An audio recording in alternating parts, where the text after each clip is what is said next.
everybody. Oh my god, it feels like forever since I've done a live. So thank you for joining me, Mary. We needed a bit of a catch up, didn't we? So like, this is Mary, my ex Amish friend, and we do a catch up. And I've been doing a big project for the LGBTQ community, and so have you. So I thought we should get together, catch up what we've been doing, and do a live. So how long has it been since you did a live, Emma? I was just thinking about it when I think it could be, is it June or July? So it's been a while. It's been a while. Yeah, my focus was just on doing like the Pride and yeah. But I'd been doing a lot as well, so maybe I was due a break because when I went into doing this on my own, I kind of did it intensely and did a lot of videos. Mm-hmm. So yeah, I just thought I'd relax for a bit and yeah. So, didn't you like have like a really exciting project because like your town had like its very first Pride event? Yes. So like that. So because we did the Black Lives Matter protest back in, was that 2019? After that, I was like, do you know what? I spoke to a group that I'm in called Equal Tamworth, where we're all different activists and we've all got different projects on the side, but we all come together as Equal Tamworth. And I was like, after doing the Black Lives Matter, I was like, we need a Tamworth Pride. Like Birmingham's got one, which is the next big like town to us. Why can't we have one? So then I put the feelers out like in some of the chat groups for our local town. And the feedback was okay. You got some, obviously, we don't want that in our town. But generally, everyone was like, yes, do it. But then because of COVID, we thought, yeah, we can't really do it. Protest is one thing, but then like a Pride thing. And they put a protest ban on the UK for a while. So the protest ban lifted in the September and was kind of like, yeah, but it still could get bad feedback because of restrictions still. So then I planned, I said, what about we do it this September? So he was like, yeah, let's go for it. And then I saw somebody else round about May this year say that they were planning the first Tamworth Pride in August. And I was like, oh, okay. Someone's going to pip us to the post a month before we're going to do it. So I spoke to this person. They says, why don't you join forces with us? And to be honest, and they all know this, I was a bit put out because I felt like somebody had come in and like nicked my project, and I was like, So me and the two girls from Equal Tamworth, we went to the first meeting and I was listened and I thought, okay. By the second meeting, because we're meeting every Wednesday, I was like, I'm in. Yeah, I want to do this because like everything was like a lot more organized. And what I planned to do originally was just do like a big picnic in the grounds of our castle and then go back to a pub called the White Lion. That's, I think it's been around 6 years now, and it's always been very supportive of the community, and it has like drag DJs, and the guy who runs the pub is like a drag artist, so you know the community can feel comfortable there. So we thought picnic and then go back to theirs on the night time. But then when we joined with this other one, they was like, let's do like an actual proper festival. So then I was like, well, why don't we, because the guy, I think it's his cousin, runs the pub. It's like a rugby club that they wanted to do Pride in for the Saturday. And I says, well, I still want to involve the pub that I've been speaking to already. So why don't we make it a 2-day event? So we do the Saturday and the Sunday. So it was like, yes, let's do that. So like practically every Wednesday up until before Pride, which was the 14th of August, we had meetings. Oh, goodness. And we're all split up into like different groups. Some of us were in like 3 different groups for like fundraising, merchandise, finance side. So everything was all split up and it was like really well organized. And I was like, this is more intense than what I would have planned for the first Pride, but this is great. So like we got stuck in, did everything, and it went really well. Like it came to the day and we were kind of like, what if nobody really turns up? This is like, you know, and come even before 12 o'clock, like people were like flooding in. And I'm just seeing all like these people coming in, families, kids, and I'm just like, wow, we actually did it. I spent a lot of the time running around between the 2 merchandise stalls and putting up all the sponsor banners and everything. So I literally saw about 2 minutes of the actual thing, because then I was on the merch stall for a few hours. But just seeing like how much fun everybody had, and it pissed it down. Like it was bouncing off the floor, the rain at one point, but everybody was still dancing and singing. And they were like, the rain's not going to stop us. So just to see all those people have like an amazing time. I'm going to put some pictures up. So if I can find them. I'm out of practice, so if I fuck up, just laugh at me. Like, so this was taken like from the stage with like the crowd behind us. I made it into the newspaper because we went to the train station and they let us put up posters and decorate and stuff. And we had like 3 articles in the newspaper overall. They lit up the castle, our town's castle, in pride colours. I didn't get to see it because obviously we were at the festival. Some artists came and painted the wall in the White Lion car park, so we had that done. So overall, it was just like, so let me get that off. It was just great, like the way everyone come together, got it done. And before, we did a few fundraising events. So we did a dance-a-thon, which I didn't go to because I'm not going to dance for a few hours, like I'd be too knackered. And then we did what else? We did a glow up. Oh. So the glow up was at the rugby club, and what happened was some of the rugby boys donated themselves to be dragged up. And at the last minute, I was pulled in to be a makeup artist. So I was like, okay, I love doing makeup, but doing it on somebody else is harder. And then having to do drag makeup properly for the first time is even harder. So, but the night for the glow up was amazing. If I can share it, I'm going to show you a video. Let me see if I can add it. Okay. So, it was hilarious. Can you hear that? Yes. Yes.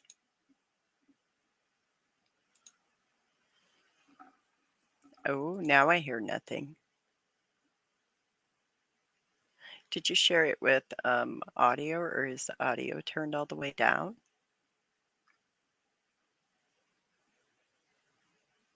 Can you hear that? No, I can't hear any of it now. I've paused it. Could you hear it? I'm just checking you can hear it before I play it all. Try playing some more. Let me see, because I didn't hear it. I thought I heard it, but then it went away. Hold on, let me check.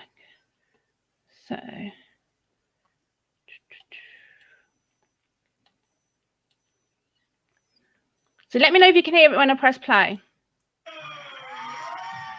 Oh, there we go.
Straight from the bottle, eh?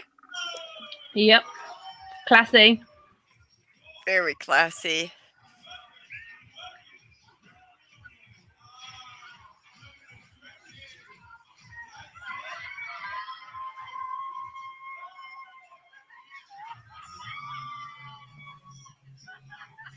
Oh, that's alcohol abuse.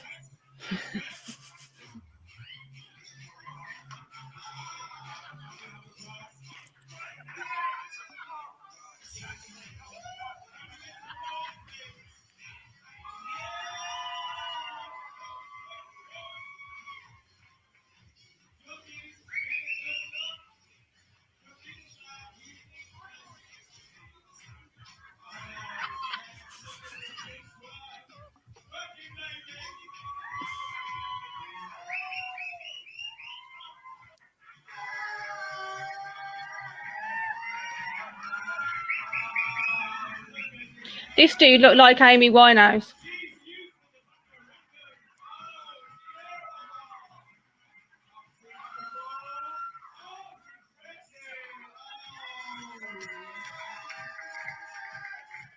It looks like so much fun.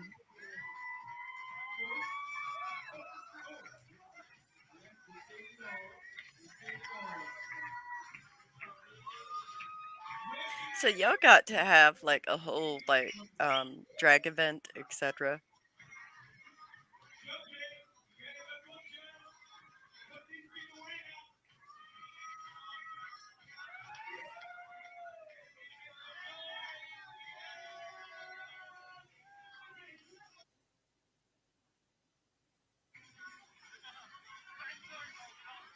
Ooh.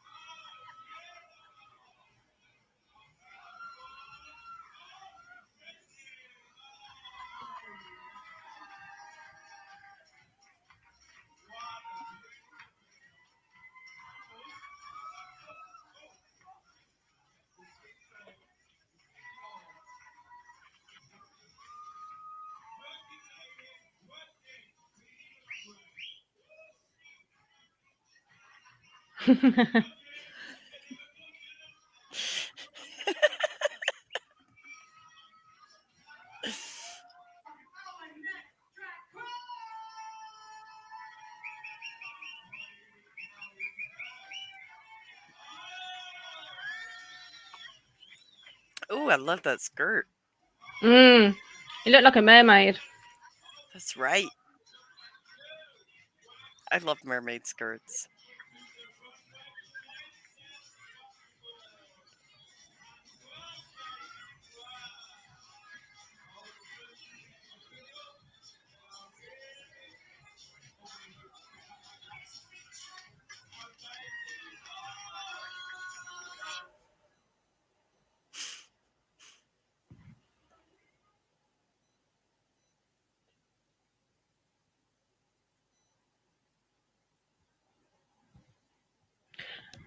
Oh yeah, they said he didn't do long enough, so they made him do more. They were just like, come back, bitch. We got you. Not today.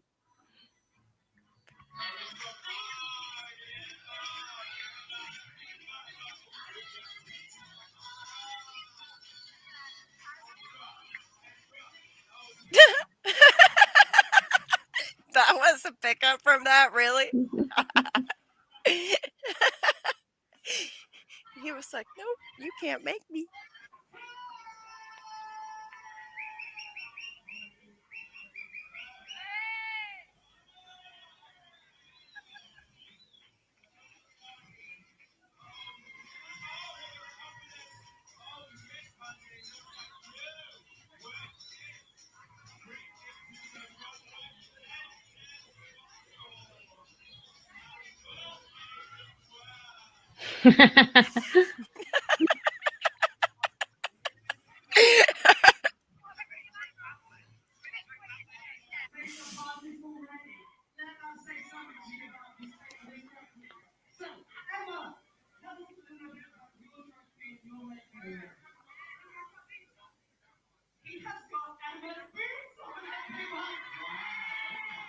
He had no shoes, so I gave him my new rocks.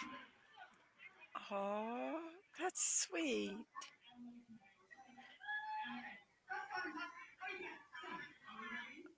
I think for all the Pride events that were canceled in 2020, like I think in 2021, we just came back and said we're going to do it. Oh.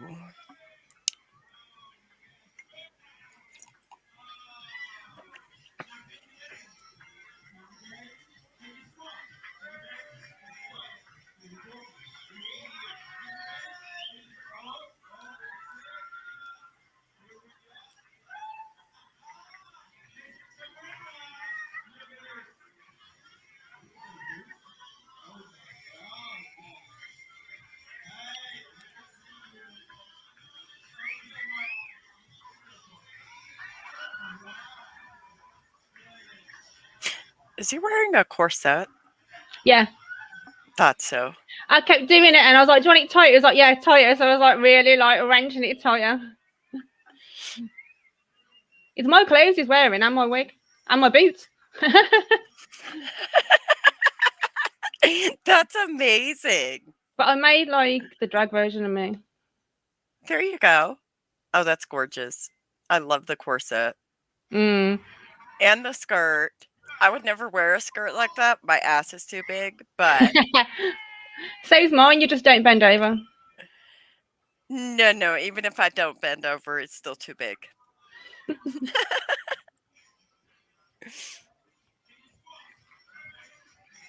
I love that look. It looks amazing. It's my favorite out of what I've seen so far.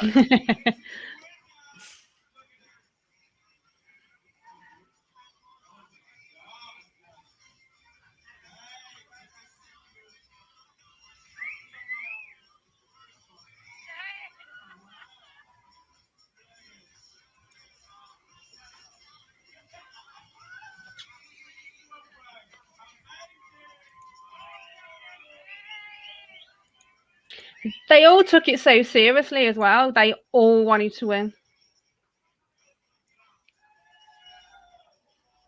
Well, of course they want to win. It's nothing if it's not a competition.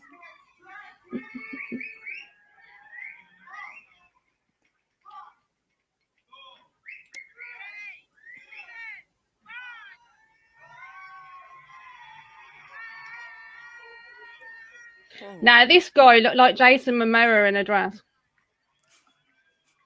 Interesting. He was hot. I like that dress. So did he. They're Like also at the end, they didn't want to take the makeup and stuff off. And apparently he was like, "Oh, just wear this dress for a bit longer."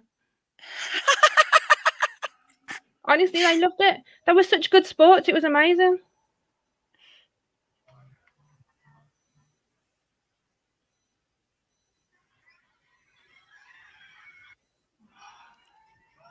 Did he put his beard as purple? It had loads of That's glitter in it. amazing. Yeah. Oh, the glitter? Yeah. Yeah. That's oh. Somebody's like, oh. I was like, his bum's out. Nobody cares. It's covered. Isn't it? And that one dude got so many lap dances. I must have known him. I noticed that they keep going to the same dude. Yeah.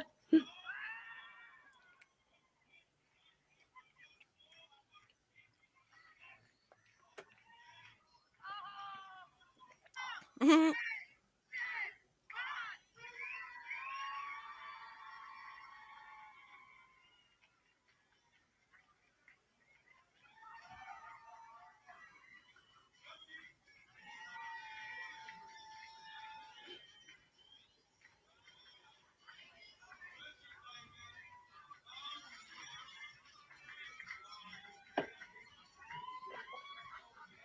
Maybe that one dude just gets around.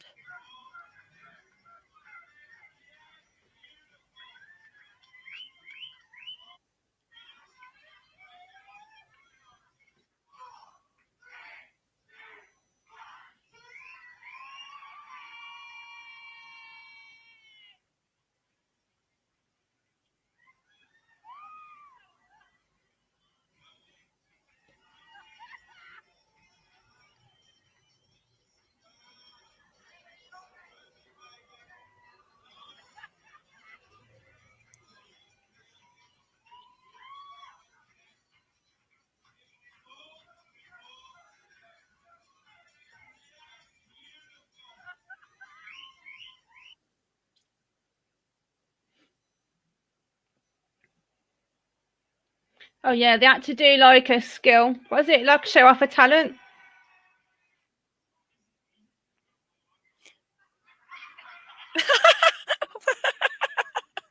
That's Everyone's like, boo. it's terrible.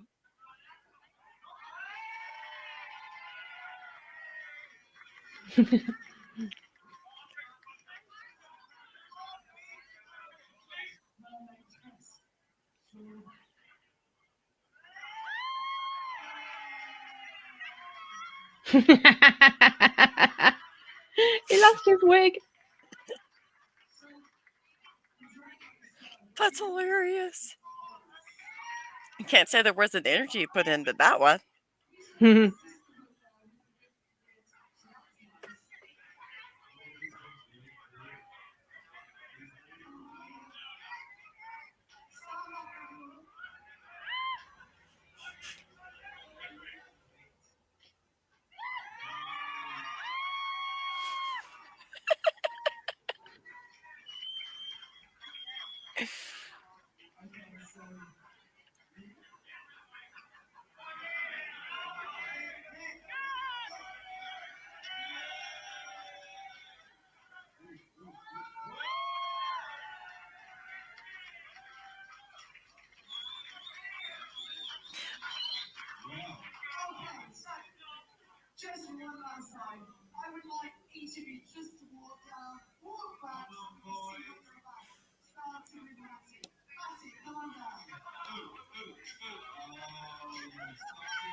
Wonderful. That looks like a fantastic time. It was amazing.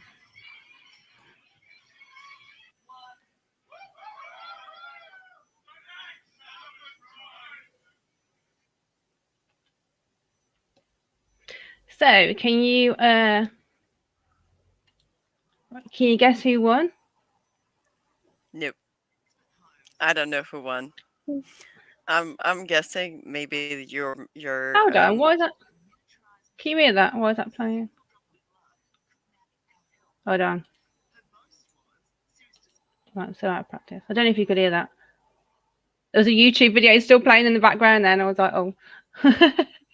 Oh, yeah, no. So who would you chose as a winner? Who would I have chosen as a winner? See, but they were all so good. How can I choose just one person? Do you want to know who won? Who won? Matty, the first one. Really? With the blonde wig and the pink, the one who swigged out the bottle. He won. Yeah. No, I wouldn't have chose him as winner. I would have chose the one with the corset. Oh, my dude. Yes, your dude. I was like, I've made the male, but I've made the drag version of me. Like, I did all his makeup and I wasn't sure, but as soon as I put that pink wig on, I was like, oh wow, now it all fits together. They were such good sports. They were amazing. The banter in the room when we were getting them ready was funny, and they were so serious. Like, they all wanted to win, and I was like, and then we did like Matty. We did for the winner a sash saying Tamworth. Was it Tamworth Pride Queen? Yeah. And he got the sash presented to him, and apparently the week after he went out drinking, wearing his sash in the rugby club. And I was like, that's amazing. So cool. But like, with the atmosphere, with the rugby boys in that club, then you know that if you're in the community, you can go there for a drink and they've got your back. If they will go to the lengths to do that, then that's what's so cool about it. That's amazing. That sounds like, oh my gosh, like so much more. They actually like hosted an event rather than just like you guys going there and hanging out. And people thought that was actually Pride. We was like, no, this is just a fundraiser towards Pride. And they're like, oh my God. But I came away from that night absolutely buzzing. I It was bet you just, did. it was the atmosphere and everything was just so fantastic. It's so uplifting. Mm. I'm hearing an echo From me, when I talk. it's not echoing to me. That's interesting. I've had that before. It's really annoying because I can never figure out what it is. Yeah, I can't either. But it's there. So tell me us about a bit of your projects that you've been in. I'm going to put some photos because I see you've been. Well, a group of us kind of got together and we were talking about the fact that we don't have much visibility for people that former blind people that are LGBTQ or even like Amish and any Anabaptist groups. We just don't have visibility. So we were talking about this and we decided that we were going to record it really started with recording some stories and having some videos and audios available for people to Right. talk about what it is like and what you go through and you know things that you may encounter if you happen to be LGBTQ and Amish or Anabaptist. And it kind of came together. We recorded our first episode. We did a pre-episode in May. I had the wonderful joy of having James Schwartz as my co-host for this, but we recorded the first one in May, and we did had the lovely pleasure of having Serafina come and record. Oh my gosh, she was amazing. She just brought so much to the table to talk about in regards to like trans people and what their journey is like and stuff like that. So we did all of that, but we formed this podcast per se, I don't know, video podcast, something like that. That's called Plain Rainbows. And it's specifically to tell those stories and to kind of show what people go through and to give people hope that even if you are in a situation where you're deeply closeted, there's still visibility out there for you.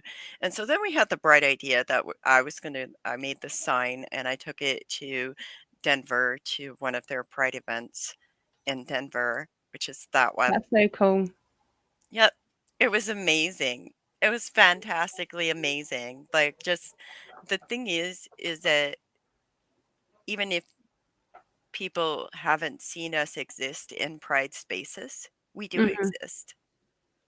And so the goal is really to start conversations around that, and I think we've done that successfully in several places, like um, in Michigan, where James is from, and then also in Pennsylvania. There's a couple of people there that have really worked on bringing awareness and visibility and getting involved with their local pride and talking about LGBTQ Amish and Anabaptists. So that's been really great. And then in July, I actually got to go to the Youth Pride Fest in Colorado Springs and have a booth there where I kind of had a setup. There was quite a few people that stopped by there. One of the most beautiful things about that was that there were children and adults present. And I got to play a game of Dutch Blitz with somebody. It was hilarious. It was hysterical. Have you ever heard of Dutch Blitz? No. It has to be an Amish thing. It's like an Amish Right. card game, okay? Okay. But the guy that played it, he was just like, "Oh my god, what is this?" And it was great, but it opened up conversations and people came by and grabbed business cards. They like had like conversations about different types of religions, which is where we always talk about this is like the ex-Mormons, the ex-Baptists, the ex-Jehovah's Witness, the ex-Amish, the ex-Mennonites, the ex-Hutterites, the list just goes on and on and on, right? And the beautiful thing is it's even I've had multiple conversations with people who came from other religious backgrounds Mm, purely because of the visibility of plain rainbows. And I think that's beautiful and amazing. yeah, it is. And like, I know a lot of people in the XJW community love the fact that, there's people like them. Some of them they knew they were in the community whilst in the religion, but obviously not allowed to express it. And then when they come out, it's so good for them to find that, yes, there is other people like me who had to suppress. I mean, I didn't realise at the time I was pan. Looking back, I should have, because of like having like the pictures on my wall. I should have realised what it was, but because I was told I was straight, I just automatically, thought I was straight. And now looking back, Well, I think, oh wow. and isn't there also an element, like for me, there was also an element of like, I have to conform to this, even though I have this, like, I have to conform to this because this is the expectation. Like, you will, Mm, this is the type of relationship that you can have. And that's another beautiful thing is, believe it or not, there have been a few, ooh, I don't even know if I should say this, but there have been a few people that are currently in some type of religious group that are very deeply closeted that have reached out and mm, expressed, hope, and that is wonderful, or even reached out for support, yeah. to find like what resources they can access in their local areas. So that's also been a beautiful aspect of it. Mm, that's great. So I And noticed huh? on your, sorry, I interrupted you. I was going to say, I noticed on your store you had this. Because Ha. you do a lot with dolls, and I think your work with dolls, it's minimum, but it's very kind of like hard hitting. Yeah. Like you get the point across just so simply, like with dolls. So this is Laura. Laura is a representative of every LGBTQ Amish and Anabaptist out there, and we have given her a dress that is colorful so that she can be able to express her joy at life and be able to be herself. Um, we have given her eyes to see, a nose to smell, a mouth to hear, a mouth to speak, and ears to hear, because we deserve that. Mm-hmm. And we want her to be visible and recognizable. And then, of course, because, gotta embrace my heritage, right? You see my cup right here, Yeah, which, I by the do. way, Plain yep, rainbows. yep. So, do you want to just you have explained this before, but anyone that's new to my video, do you want to just explain what plain means? Because I know some people aren't going to get that. Oh, plain people. So, for example, as plain people are generally part of some type of very conservative religion that dresses plain. Mm-hmm. That's the Cool. best way to explain it. If they dress plain, then they're plain. And like you were saying earlier about hope. Yep.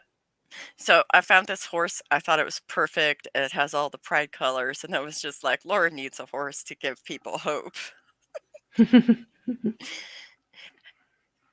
And I actually put it on display. And like the beautiful part about that is like there were children that stopped by and they just wanted to like play with the horse and all of Mm, that. Like, so that was kind of cool. yeah. It was really interesting to hear from the parents that were cishet, that were there to support their children, but like they were happy to be able to like have a space to talk about like how their religion didn't encourage them to support their children Yeah. that happened to be LGBTQ. See, this is why me doing Pride was a big thing for me because, but me and you were brought up to be anti gay. So then for me to be part of putting on a gay Pride festival, as it used to be called, Gay Pride, it's like, whoa.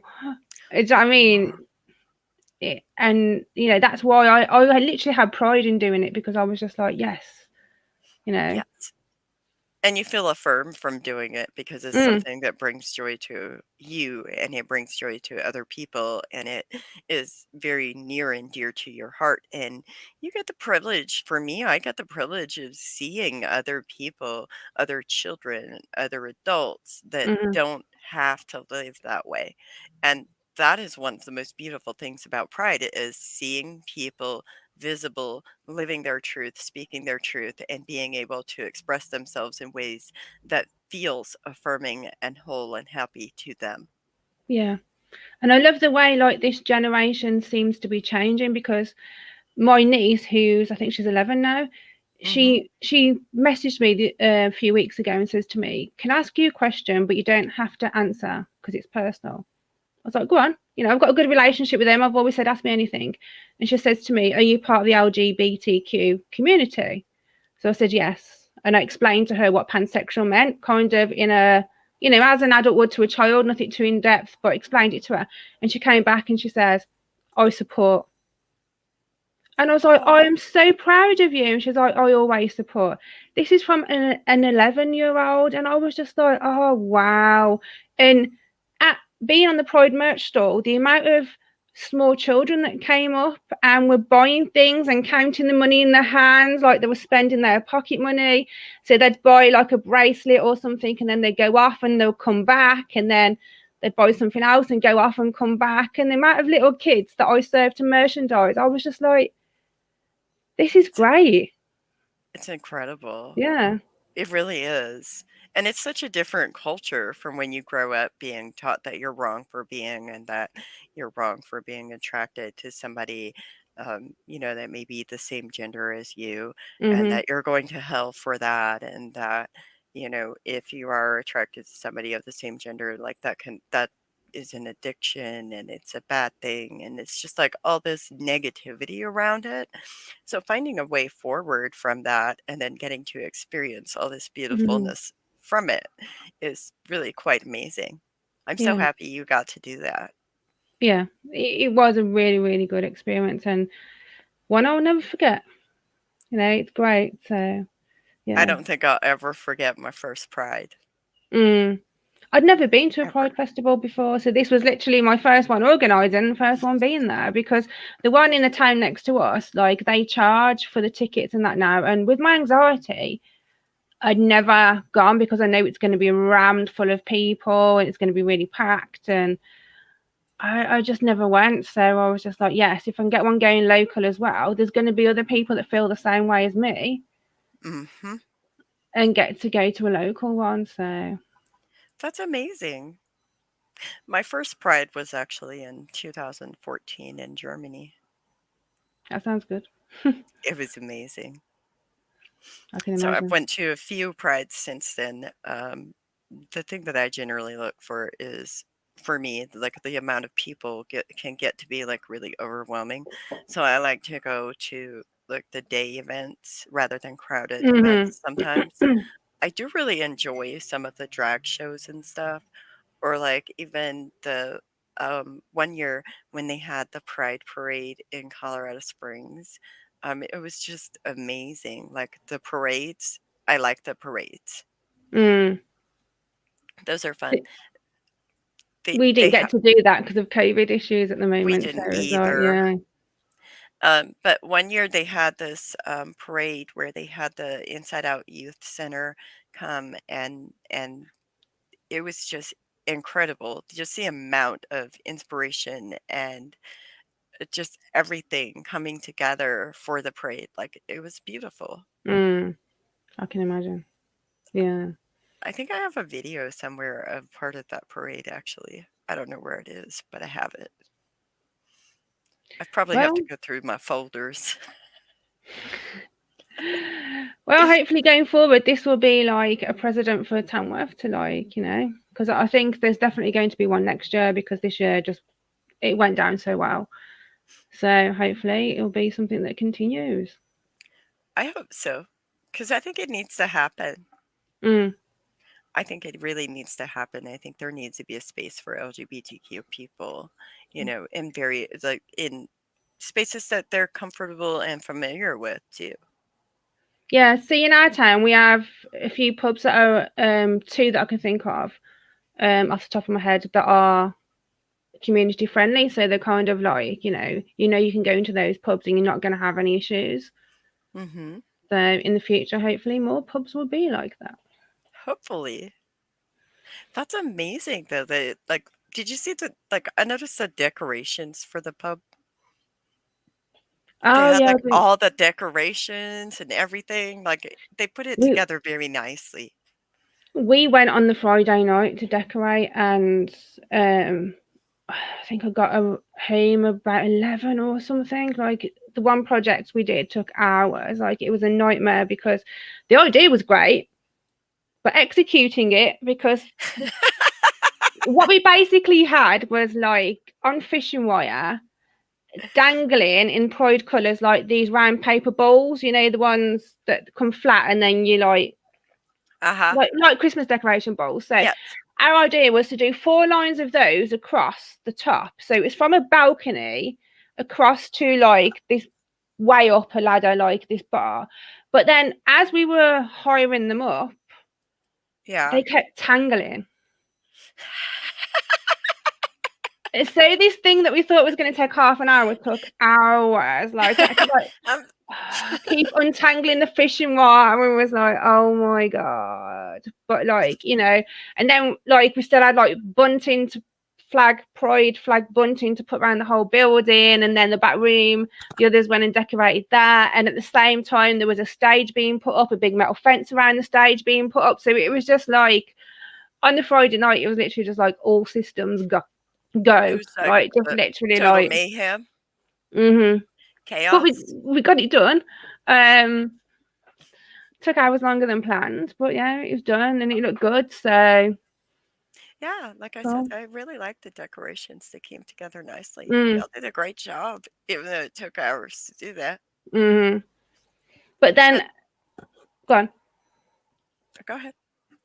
I was going to say, I was going to jump to the Sunday then, so I'm not sure what you wanted to input there, because that will lead on to me going away then. So then you did all this feel-good stuff and all this great stuff, and then you went to visit your sister and COVID. Yes. Well, because I know how my anxiety works, and I've been on this project for months, I know that after my body's just going to shut down for 3 days, because that's my pattern. So I said to my sister, I like, on the Sunday I'll come to hers. So I knew I wasn't going to be able to attend the whole Sunday Pride, but I intended on leaving kind of like early afternoon time. I got there for about 11. I helped decorate the back room. It opened at 12, and I just started to feel like really crap. And I was thinking, I limited my drinking last night, so I shouldn't be hungover, but I just felt ill. And then, like, when I was talking to people, I was literally like leaning on the fence to kind of just like stabilize myself. And then I said to my sister, I want to go like earlier than planned, because I just felt like crap. So we ended up leaving, I think, between 12 and 1. I can't remember exactly. And then, because my sister was driving back to Kent as well, she needed a bit more sleep, because we didn't get in until the early hours. Because we couldn't get a taxi back from Pride, because all the taxis were booked up, so we had to walk. My sister was pissed, so this poor girl.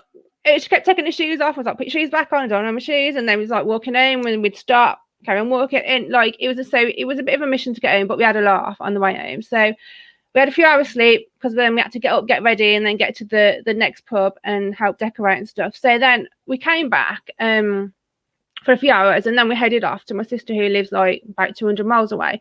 And I remember as we were leaving my street, I thought, my throat feels a bit like itchy scratchy. So I had like do you have Tunes over there? It's like a cherry menthol lozenge. So I had one of those and didn't think more of it. And I thought, I expected this. I expected to feel run down and tired. So I said to my sister, I might sleep a lot for the first 3 days. And she's like, that's fine. So then I've got a bad throat, and I was like, I don't feel good. It'll pass. And then I got up on the 4th day, and I was like, this should have gone by now, according to my normal pattern. So I said to my sister, I want to take a COVID test. And she was like, really? And I was like, yeah. So we didn't have none in her house, but she's part of like a twins mom group. So she asked in there, and someone within a few minutes says, yeah, I've got a test, come and get it. So I did the one that's back at your throat, up your nose. Oh, goodness gracious. It came out positive, and I was like, shit. So then she went to the chemist and got a pack, and this one was just up the nose. I did it. It came out positive, and I'm like, what? Like, I'd had my first injection Mhm. 6 days before Pride, so I wasn't covered. Oh my. But I did not expect to get it at all. Like, so then I was like, crap, what now? And like my brother and sister were like, well, you're gonna have to isolate here for 10 days. I'm like, okay, I only planned to come for a week. And like this was the third day where I still hadn't got my strength back. So I hadn't been to the beach, I hadn't been shopping, I hadn't been anywhere outside my sister's house. And I'm like, so now you're telling me I've got to spend another 10 days like inside while I'm on holiday? Yeah, And that's not do terrible. anything. And I was like, okay, I'm gonna do it. So then a few days before my 10 days was up, my taste went. So then my sister's hubby said to me, the test was with him to stick your nose in the coffee jar and see if he could smell it. No. And he's like, oh no. My sister gave me a glass of whiskey and it tasted like water. I Yeah, could see. feel the burn from it, but I couldn't taste it. And I was like, what? So for days then, like the most I could taste was onion a little bit, but any food, any drink or anything like that, I couldn't taste. And now I can't really taste coffee. It still tastes like really, really weak to me. And I'm just like, what? So I ended up staying a few extra days after my isolation because I'm like, I'm not going to isolate here and then go home and not having done anything. Because, you know, so my sister brought me back. No, my sister was going to bring me back. And then my dad decided to come down on the Sunday. And he was like, so I'll go back with him. So we're like halfway home and we go to this service station. And my dad's like, I don't feel too good. I'm not going to go into too much detail. He was in pain. And I was like, right, okay, so let's not carry on. I'll get an ambulance to come and get you here. And then my brother is the only person that would be able to come and pick me up. But my dad was like, no, I need to get you home. So we attempted to drive a bit more, and then we're going down this motorway. And I could see like his arms going rigid, and he's like, and I'm like, okay. So I'm on the phone to my brother, and brother said, ask him how much pain he's in out of 10. And I asked him, and he says 8, 9. I said, pull over. He was like, no, we need to get home. I was like, Dad, pull over. Rob's going to ring you an ambulance to come and get you. So we pulled over on the motorway, and this ambulance took a while to come and get him. And like he was sat in the back of the car in pain. I'm just like thinking, wow. Wow. And we're 100 miles away from home. So wow. This is like about 5 o'clock in the afternoon. So the ambulance came and took him. So then I'm in my dad's car waiting for my brother and his girlfriend came because obviously one of them needed to drive here and then my brother needed to drive my dad's car back. So my brother came with his girlfriend and he drove me back and I literally got back at like 1:10 in the morning. Yeah, that's an eventful trip home.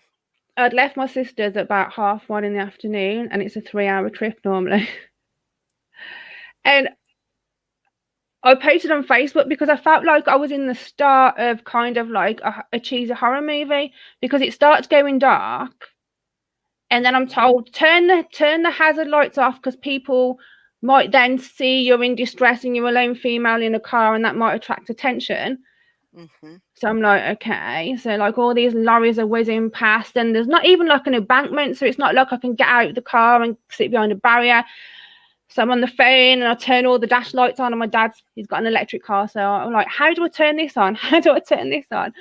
So like eventually like I had my torch going in my car. So at least if somebody comes past and wants to come into that lay-by, they're going to see that there's lights on and see the car because the car was silver. And I'm thinking I'm sat here on a dark motorway in a silver car.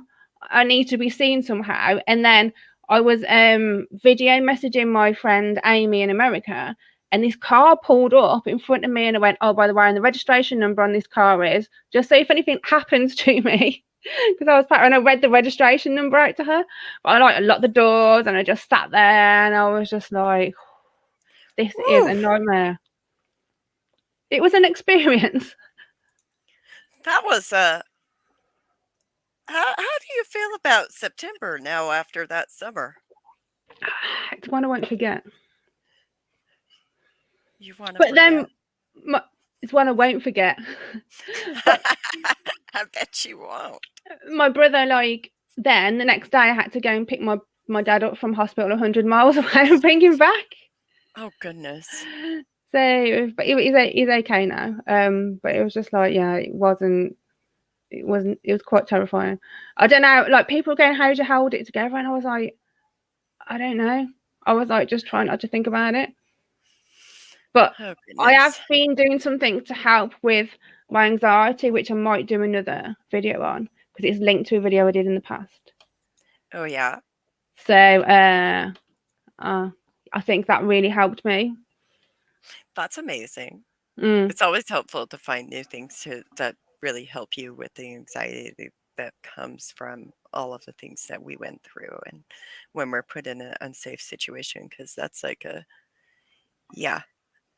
Because I've tried antidepressants in the past, and I don't want to kind of cut myself off from what I'm feeling, because my major issue is like being shunned by my mum and seeing her when I'm out shopping and stuff like that. And even if I took antidepressants for years and then came off them, that issue's still going to be there. So I've always said I want to like deal with it myself, but I've been doing something called microdosing, and that kind of, it's weird how it works because you don't realize it's working until you look back and then you go, oh, I did this, I did that. Like, normally traveling to my sister's, I'd have like 3 or 4 glasses of wine on the way. And while I was there, I'd be so anxious, I'd be drinking, waking up with a hangover, hairy dog, drinking. And it kind of spoilt my holiday. But since I've been doing this microdosing, No. I had like 1 Southern Comfort before I went to start my stomach and didn't drink the whole way to my sister's. That's amazing. And even when she had a family barbecue, I had like 2 or 3 glasses of wine. That was it. I have some friends that have used microdosing. I'm not really sure. I've never used it, but I have some friends that have like really good reports about it. I'm excited to hear what you have to say about it. Yeah, it's worked really good for me. Like, I was a bit Yeah. dubious at first because I was like, do I want to do that? But Yeah. I researched it and my friend recommended it. It really helped him. And I was like, okay, I'll try it. And that was like, not this time. I went to my sister's the time before, and it really worked for me traveling that time. And I'm like, okay. So then I looked online and ordered some supplies for myself. And then I've been doing that since. So good for you. It's really made a difference. I'm really happy it helps. It's been good. So is there anything else you've been up to that you want to tell us about? No, I'm just living the dream. One nightmare at a time. It's great. It's great. I mean, basically, I did go on vacation where I went up to the mountains. I see your photos. It does look good. Yes, it was wonderful. It was completely, so it's at like 9,000 feet elevation. There's no cell phone reception there or anything. Like, you're just out there in the middle of nowhere. And we went camping on a lake, so that was great. It was really relaxed and chill, and just, I want to go back. But it's almost getting to be too cold because it's at such a high elevation. Right. So, like, while we were there were a couple times that we had ice on some of the stuff because the condensation rises off the lake. So we had ice that coated like some of the stuff that was outside, like our ice or cooler with our stuff in it, our food Right. in it. Yep, had ice on it. Wow.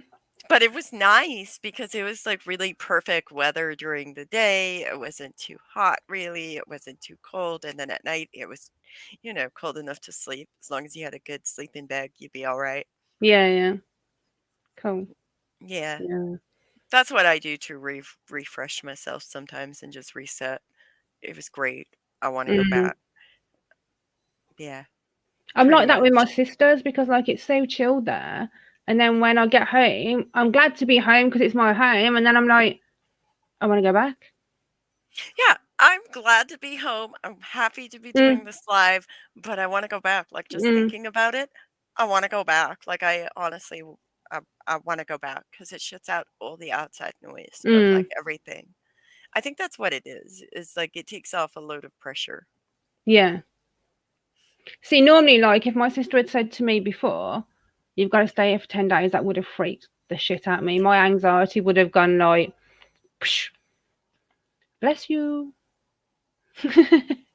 But it didn't. Thank you. And now looking back, I think that has to do with the microdosing, because before I would have like freaked the fuck out, and I freaked out for a few seconds, and I just thought, okay, I've got no option. I've got to do this. And my sister was so amazing. Like, she would like just went and got me Strepsils, Olbasol, Vicks, anything I needed. She was just like, do you want something to eat? Do you want this? Do you want that? Go back to bed. Because when you're in someone else's house as well, you feel kind of guilty if you're ill. Because I don't want to keep saying, oh, can I go back to bed? Do you mind? And she was like, look, go back to bed, you know. And she was just like, she was great. And she said, like, she was glad I was there, because if I'd have been at home, she would have worried. Because I live alone, so she would have worried that, you know, I'm being looked after and that. But she was great, so yeah. I can absolutely see her point, but I also see your point, because if I'm at somebody's house and I feel sick, I feel like I'm a burden generally. Yeah. You know, and I'm not there to be a burden. I don't want to be a burden, but yeah, I get it. Like, just as I was coming out of isolation, like, I literally vacked a sitting room for her for about 3 minutes and I had to sit down. Because I was just like, oh my God, I feel so weak, so drained. I was sweating. I was like, just from trying to vacuum a room for a few minutes. And I was just like, oh my God. But I've not got my energy back yet. COVID it can really mess with you. It can really mess with you. For reals. I'm so glad you're like feeling better and out of isolation. But like, as far as like not being able to taste coffee, I mean, you're gonna have to make mud to have coffee that's tasteful, and that should be interesting, because the amount of caffeine in that mud. Woo! Well, I've got this coffee called Skull Crusher, and it's really, really strong. And I'm not drinking it at the moment because it just tastes watered down and it's expensive. It's like £15 for a bag, and I'm like, I'm not drinking that coffee if I can't properly taste it. So I'm drinking my other coffee from Aldi's, which is strength 5, and it still tastes like a 3. So it tastes like you're drinking tea. Probably, yeah. I don't drink tea that often, but it's just like, and coffee's one of my favorite things. It's just like, it doesn't do anything to me, like energy wise, but I like it for the taste, and I just can't taste it. It's your comfortable thing, you know. Even if it doesn't do anything energy wise, it keeps your lifeblood pumping, so that, you know, good things can happen in your life. Just like that. But not being able to taste whiskey, that just messed with my brain. I was like, what? That's a pretty significant effect. And then with your dad, is your dad okay? Yeah, he is now. He's going to see his doctor, I think, this week. So. Oh, good. Okay. So they've helped him with his issue at the moment, but they haven't done anything permanent yet. So they need to sort out something like for the future. Gotcha. But at least he's okay. That's the important part. He didn't just keep driving. How do you feel? He would have done if I hadn't said to him, look, pull over. Yeah. You need to pull over. Like, and he says, like, wow, we need to get home. And I was like, look, I literally don't care what time we get home. I just want you to go to hospital and be helped. And then my brother's going to come and get me. So I was like, it's fine. You need to go. Because he was going to drive me all the way home and then go. He was going to call an ambulance when he got home. And I was like, Dad, no, I want you to go now. Like, at the service station, I was trying to say to him, you need to go. And he's like, no, I'll get you home. He's like me. I know where I get my stubbornness from now. Like, if I have something in mind, I'm like, I'm going to do it. I'm going to do it. Nobody can make me stop. And he was like, I'm sorry about this, Em. And I was like, don't be sorry. You know, at the end of the day, it's not your fault. He didn't plan for this, did he? No. So it was just like, yeah. It's just a thing that happens. But yeah, it's good that he's okay. Yeah. And he's going to see the doctor and all of that. Which, you know what it's like trying to get a male to go and see the doctor. It's like... Good luck. But I'm the same because of my anxiety, so I put it off because before I went to my sister's, I felt the symptoms of my vitamin D deficiency coming back. My left arm kept going numb again. So I rang my doctors and I says, look, I want some more blood tests because I think my vitamin D deficiency is coming back. And she said to me, well, if you're taking this level of tablets, blah, blah, blah, then it shouldn't have come back. And I said, I can't remember what level my tablets are. I know they were weaker. So after I came off my prescription vitamin D, I was taking these shop ones and I was taking 2 a day. Mm-hmm. And then I went back to 1 a day. So I feel like my vitamin D deficiency crept back in. So I had to fight with her to book me an appointment. I was like, look, I don't want to get to the point where I can't walk again. Now I recognise the symptoms of how it starts. I want a blood test.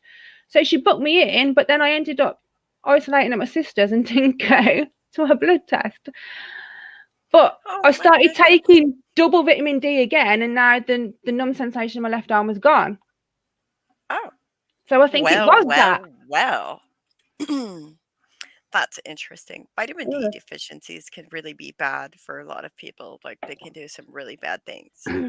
I couldn't walk for weeks. Yeah. It fucked me over. It was bad. And my knees haven't properly recovered since. So, but as soon as I felt that numbness in my arm, and I was like, nope, I'm not going through that again. Good for you. No. Because I know you've struggled with that, like, a lot. You've struggled with the vitamin D deficiency a lot. You've had a lot of stuff happen.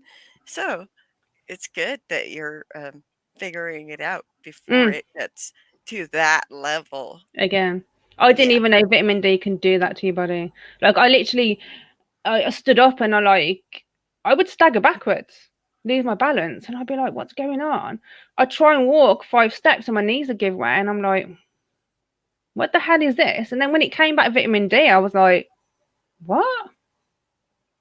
What? Yep. Shocking. It's totally shocking. So, have you got to get off? Because I know you've got stuff to do today, haven't you? Yeah, it's probably a good time to end this now. It's been good having a catch up. It's been very good. Thank you for having me. I'm out of practice, but I feel I kind of somehow coasted through it. You did fine. You did great. You got this. Now I just need to sort out my next live. So if anyone's watching and you want to come and do a live with me, let me know. Any subjects I'm down with, XJW related, Ex Amish, Ex Mormon, any other religion, cult, anything like that, just give me a shout. Because the more exposure we get out there, the better. And if you're Ex Amish, look at Mary. I need to link your YouTube actually. The Misfit Amish. Yeah. I need to link it. I was trying to think of your name, but because it's been like months, I was like, what's Mary's channel? And then 5-second memory, I'm onto something else. I'm just like, oh shit, I forgot to do that. That happens frequently. I will actually this time as well remember to play my outro video because I made one and then I forget to play it. So yeah. So thank you for joining me. Thank you everyone that watches. And have a good week. Stay COVID free. Don't get COVID. It's bad. Yeah, it ain't good. It's not the one you want. That was the other shocking thing as well. My sister and her husband thankfully had been double jabbed. Oh, good. Because the first few days, I'd slept in a bed with my sister. Oh my goodness. So when I found out, I was like, what? So my sister did a test, negative, and her hubby was working. So they kept doing tests the whole time I was there, and they stayed negative. Wow. But my friend who was at Pride, she's been double jabbed, and she got it.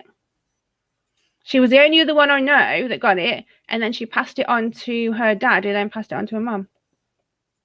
Wow. But it's just weird how my sister and brother-in-law were double jabbed and didn't get it, but she's double jabbed and she got it. That's very, very, very interesting. But And yeah. she had it as bad as I did as well. So I don't know if I hadn't had my first jab, whether I would have been worse. I don't know. Yeah, I don't know. That's really crazy. Mm. That's a really, really, really crazy. But it's yeah. I'm glad she didn't get it. That's wow, Strange. wow. It's strange. Just might look there. I'm just like, Yeah, yeah. I don't No, get it. I don't get it all this time, and then I get it when I go on holiday. I'm like, you didn't get it the whole time when you were meeting every week for Pride event yeah, planning. Uh huh. And then you get it but when you're like, I'm I, taking a break.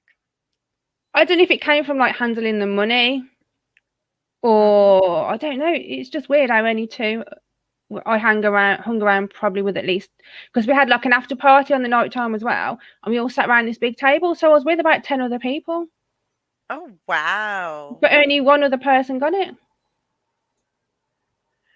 Wow. Strange. See, that's the craziest thing though. Like, but the other thing is like obviously it shows that like some people, they may not get it if they do get double jabbed and some but it just you never know.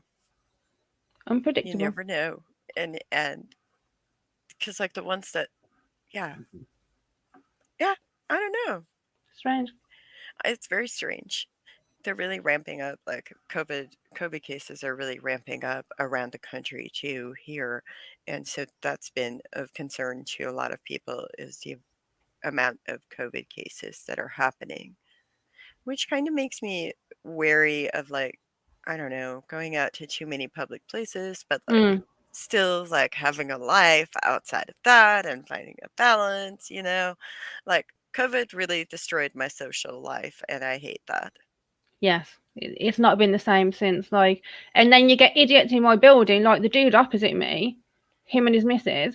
He got took into hospital right on a ventilator because I could see the ambulance out the front of the building, and he was in hospital for 10 days. He comes home. I heard like a PCSA, which is like the next one down from police.